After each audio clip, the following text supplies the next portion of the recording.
ஹிமாச்சல் பிரதேசத்தில் பயங்கர நிலச்சரிவு ஏற்பட்டிருக்கிறது. இதில் கிட்டத்தட்ட 6 பேர் பலியாகி இருக்கிறதாக தகவல்கள் வெளியாகி இருக்கிறது. முக்கிய செய்தியாக பார்த்து கொண்டிருக்கிறோம். கூடுதல் விவரங்களை செய்தியாளர் ரமேஷ்குமார் வழங்க கேட்கலாம். ரமேஷ்குமார், வணக்கம். இந்த நிலச்சரிவு தொடர்பான முழு தகவல்கள் என்ன? ஹிமாச்சலில் இன்று மாலை ஏற்பட்ட நிலச்சரிவில் 6 பேர் உயிரிழந்திருக்கின்றனர். இதில் 3 பேர் பெண்கள் என்பது குறிப்பிடத்தக்கது. ஹிமாச்சலின் குழு பகுதியில் உள்ள குருத்வாரா மணிகரன் சாஹிப்பிற்கு எதிரே இருக்கக்கூடிய பொதுப்பணித்துறை சாலை அருகே இன்று மாலை இந்த நிலச்சரிவு ஏற்பட்டிருக்கிறது.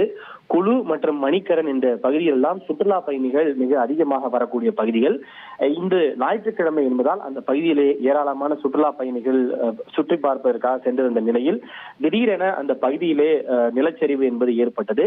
இதில் 3 பெண்கள் உட்பட 6 பேர் தற்போது வரை உயிரிழந்திருக்கின்றனர். மேலும் பலர் காயமடைந்திருக்கின்றனர். தற்போது கிடைத்திருக்கின்ற தகவலின்படி 5 பேர் காயமடைந்திருப்பதாக தகவல் கிடைத்திருக்கின்றது.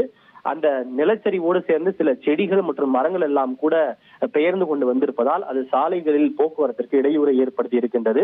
உடனடியாக அந்த பகுதியை சேர்ந்த பொதுமக்கள், சக சுற்றுலா பயணிகள் மற்றும் உள்ளூர் நிர்வாகத்தினர் ஆகியோர் இணைந்து அந்த நிலச்சரிவை அகற்றக்கூடிய பணியிலும் சிக்கி இருப்பவர்களை மீட்கக்கூடிய பணியிலும் அவர்கள் ஈடுபட்டு இருக்கின்றனர். விவரங்களுக்கு நன்றி ரமேஷ்குமார். செய்திகளை உடனுக்குடன் தெரிந்து கொள்ள உடனே சப்ஸ்கிரைப் பண்ணுங்க.